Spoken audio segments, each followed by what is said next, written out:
MC Chat check this out。好多謝你啊 Ollie 今日接受我哋MC Channel 嘅訪問啦。咁我想問下，其實 Ollie 係你嘅真名定係藝名咧？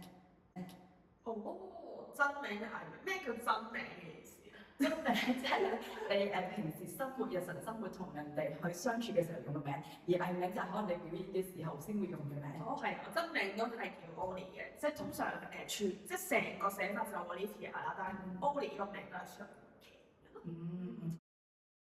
因為我認識係因為我上你之前嘅棟篤笑班嘅堂啦，咁我都有睇過你嘅social media，不過就可能冇抄到最底，所以好奇想問，其實你表演咗棟篤笑幾耐啊？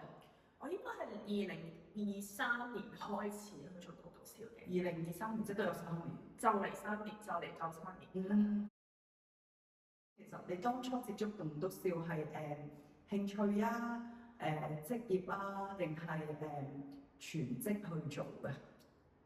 一開始係一定唔會全職去做嘅，依家亦都唔係嘅。咁初接觸嘅時候，其實就係因為我嗰陣時就創業啦，就俾人邀請咗去國外度聽堂。咁然後我個 friend 即係我依家做 Funny Matters 嘅 partner 啊，黃弟兄就覺得你好好笑喎，不如一齊嚟講棟篤笑啦，咁就開始咗呢一個棟篤笑嘅生涯啦。OK， 明白。即係當初都係因為有人邀請咗，所以就令到你可以認識咗呢一個棟篤笑嘅。咁你話認識嘅話，咁我本來即係我都係個香港人嚟嘅，即係我都會知棟篤笑就係黃子華咁樣啦。咁同埋我第一次聽棟篤笑就係聽 Sonny Chan 就係藝術會演出，即係一個住喺法國嘅香港人，而佢係本身應該係一個男士嚟嘅，但係佢就係着成一個好靚嘅女人咁樣。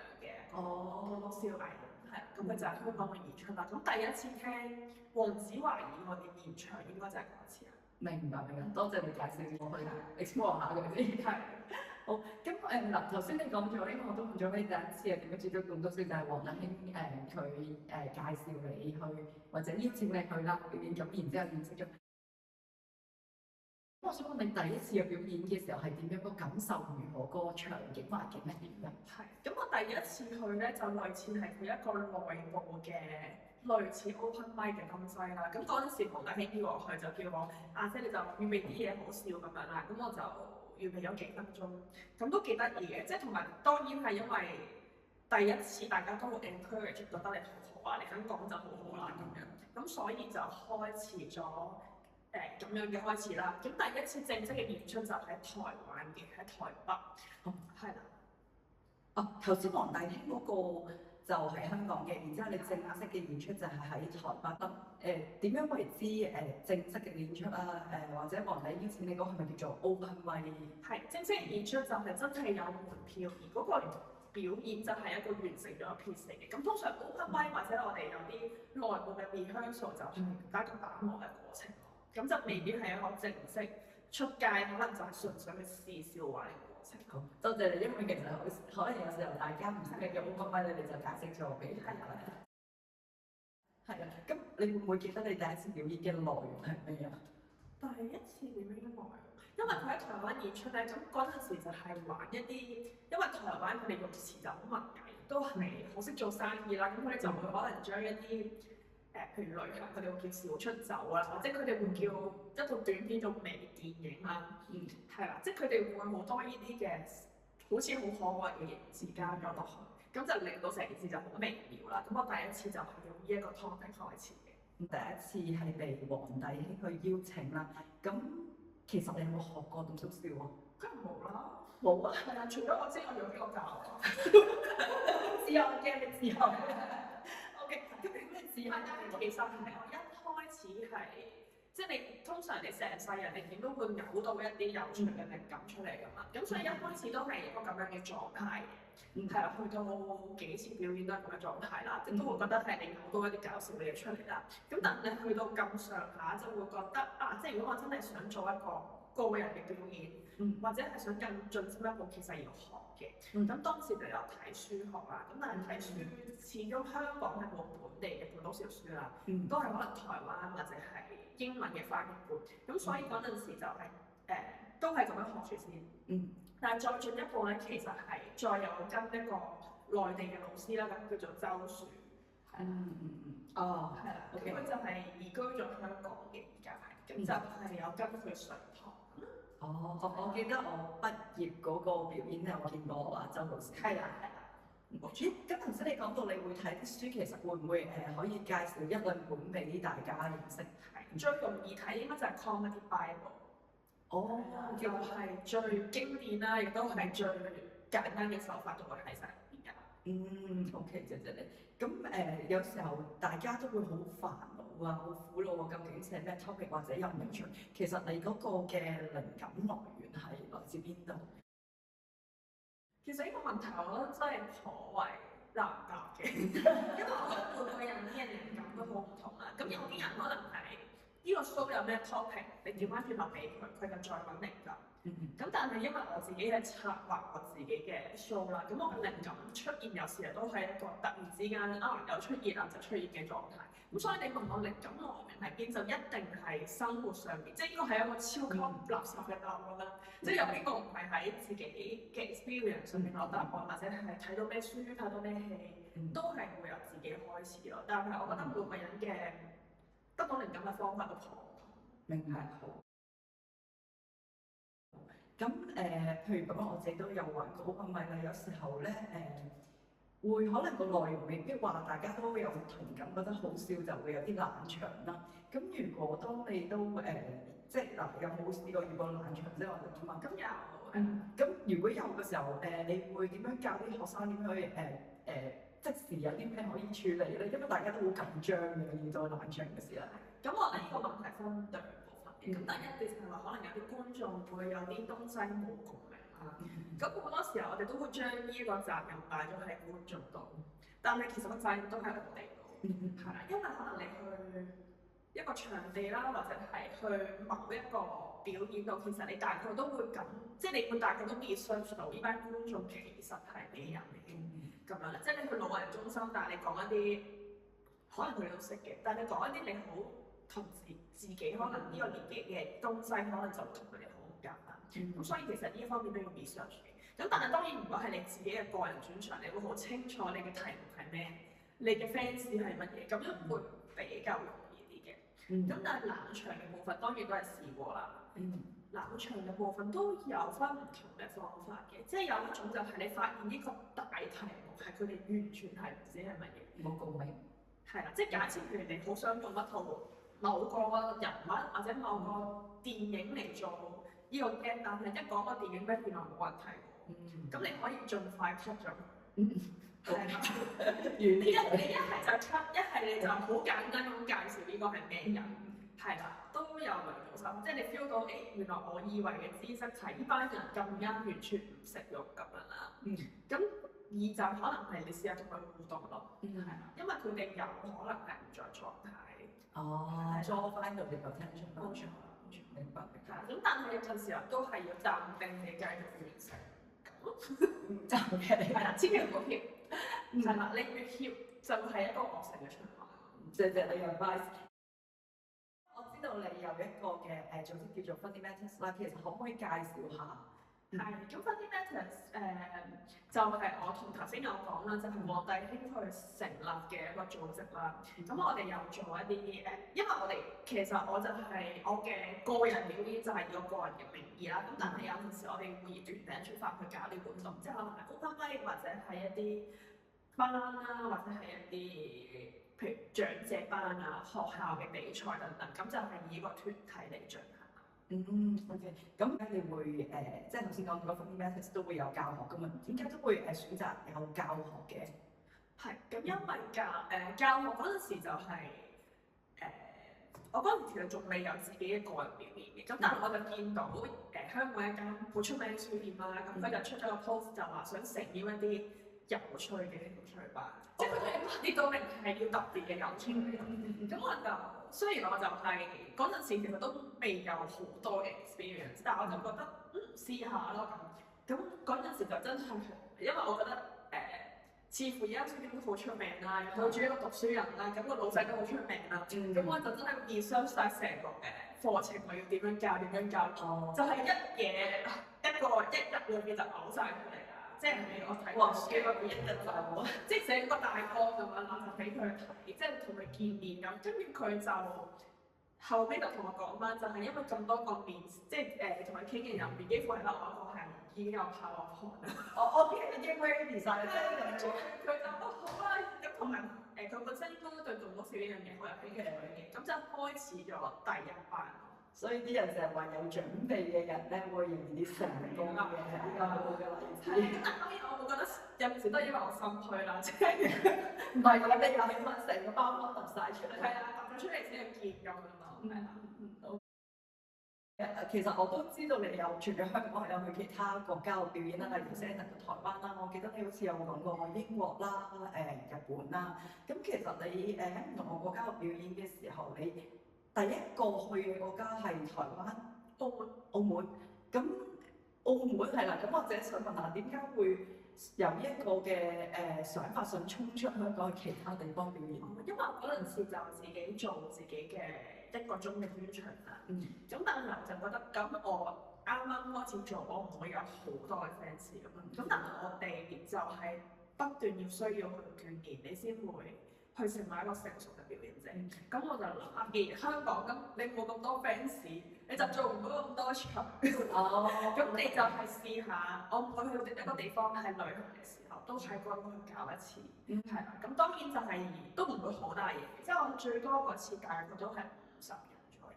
OK，但好奇想問下，譬如你搞啲活動都會有啲 logistic，譬如 book 場啊、ticketing 啊，咁係咪自己一手包辦？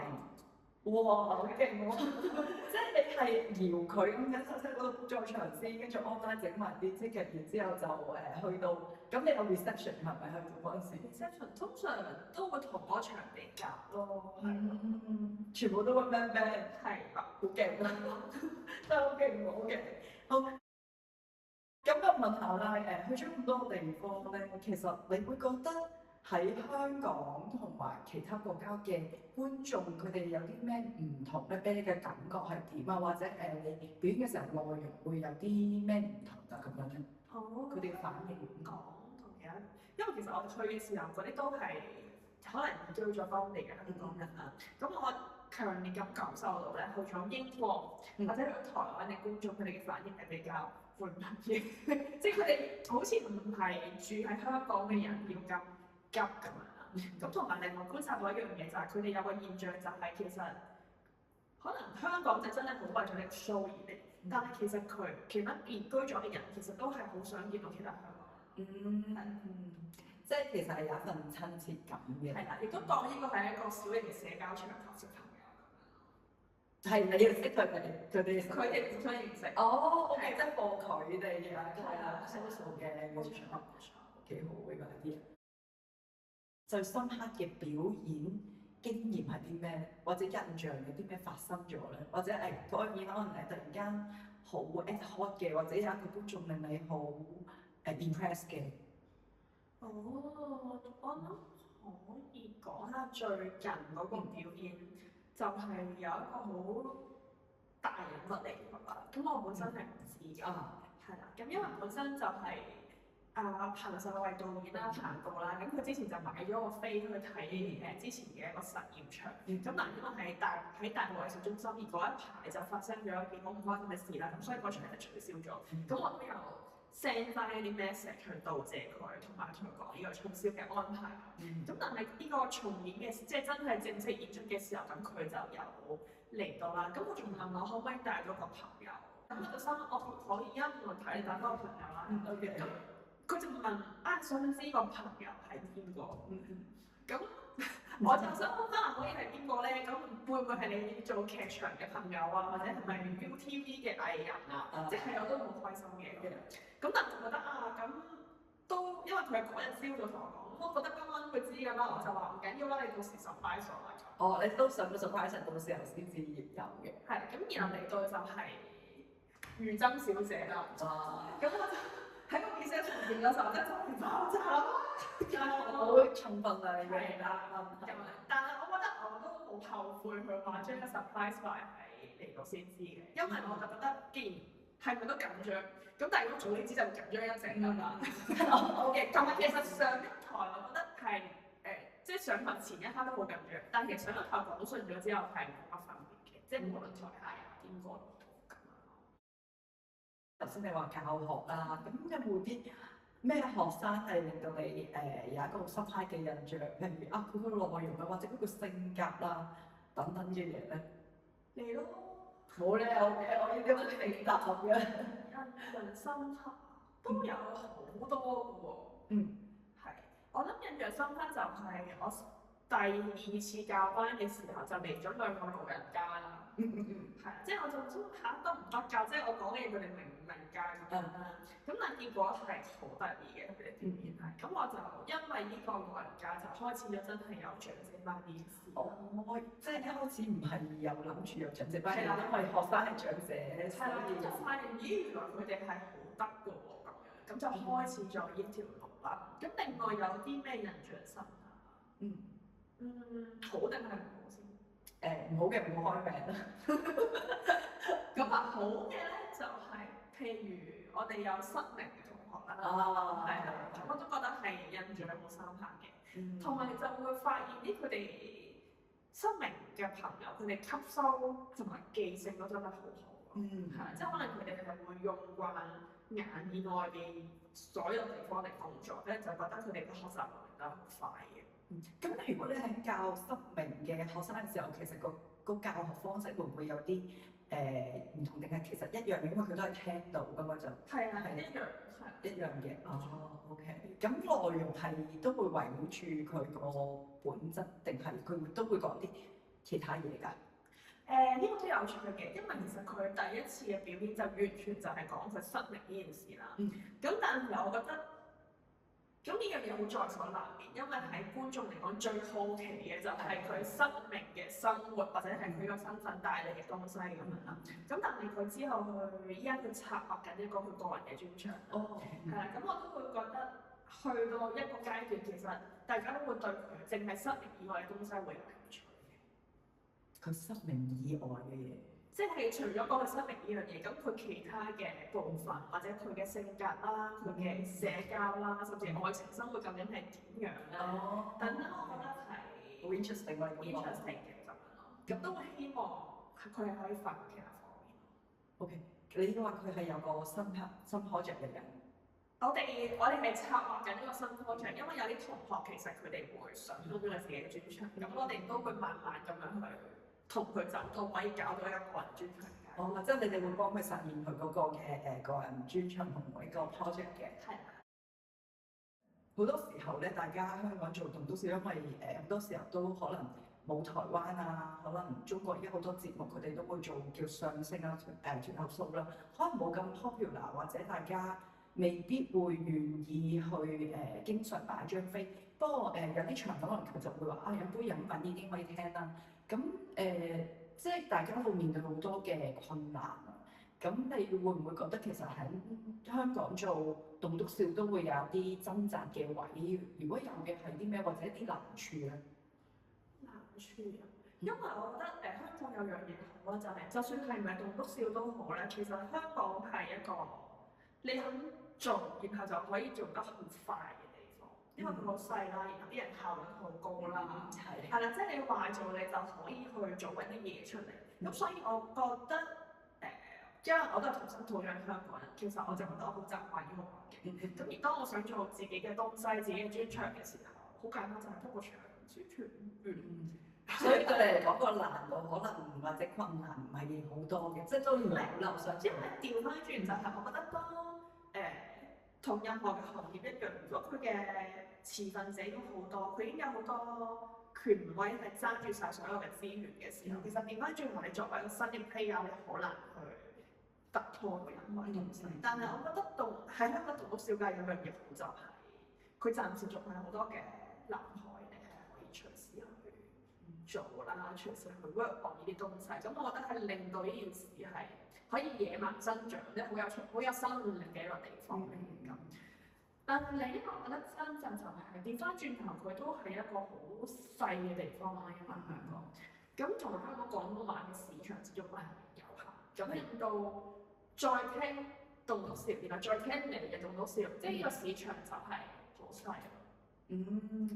你講緊香港可能因為我哋講廣東話啦，市場可能就冇其他人咁多啦。因為其實喺外國咁，大家都係用英文或者內地啊或者台灣佢哋講普通話啦。你會唔會都曾經考慮下會唔會自己試下用英文或者普通話做表演同推廣？我會覺得淨係呢個語言嚟講，我唔係一個好大嘅問題，即係我可以嘗試做英文，或者都係即係可以講到英文嘅。咁但係問題就係、我覺得我想表達嘅東西係真係 for 香港人，所以用廣東話會貼地啲。唔止係貼地嘅問題，而係我呢個語境，我想表達嘅東西係真係俾香港人聽。係啦，OK，明白。係。到最後一題啦，咁頭先講咧，因為其實好多人佢哋面對住做棟篤笑可能有一啲困難啦，或者去做咗一排，可能因為佢哋多數都係兼職做或者興趣做。香港如果全職做，其實應該得幾位嘅啫。咁所以好多人可能玩下都放棄咗。其實你有冇一刻諗過放棄咧？刻諗過放棄過？冇。係或者但係我自己係覺得暫時都仲係冇，因為我暫時都仲係可能諗完講完呢個專場之後，我就已經有另一個 idea 去想做下一個專場，咁所以就係興致勃勃咁去做緊我想做嘅東西。所以我自己係暫時未有放棄嘅念頭，但係我自己都覺得放棄唔係一個問題。係即係我覺得呢樣嘢就係你有啲人嚟，你已經冇一個表達要想講，或者你已經唔再 enjoy 呢樣嘢嘅時候，其實放棄亦都唔係一個問題。呢個角度幾好。係啊，即係點解要為咗繼續而繼續咧？咁或者你先放低一排，你又做下其他嘢，你想做嘅就先繼續做，我覺得係其實 OK。同埋我都有好多之前棟篤笑班嘅同學，咁有啲係繼續好努力去玩，咁有一啲亦都係上完堂之後，佢攞咗啲 experience，佢就冇再繼續玩。但係我都覺得係其實 OK 嘅，即係佢哋喺呢個班入邊。無論佢 enjoy 又好，或者發現好難啊，點樣其實原來我係唔好笑嘅，即係等等，即係可能有啲會咁樣諗，都係一個經驗嚟，即係所以我覺得係 OK 咯，即係無論你係上一個堂，你淨係攞咗呢一堂嘅東西，你攞到一個咁樣嘅人生經歷，但係你冇再去繼續，你翻返去你嘅日常生活度，我都覺得係冇問題。明白，謝謝你呢個，我都覺得認同嘅，因為好似我咁，我係3分鐘熱度啦，咁我都會趁住個3分鐘去玩我自己中意嘅嘢。係啦，咁所以我都 agree 你講嘅嘢。係啦，即係我覺得個3分鐘其實都係你生命嘅養分嚟，即係亦都唔需要因為放棄所以而太過自責，或者覺得就係咁樣唔得㗎。係咯，好，非常之好，謝謝你。咁多謝你今日嘅。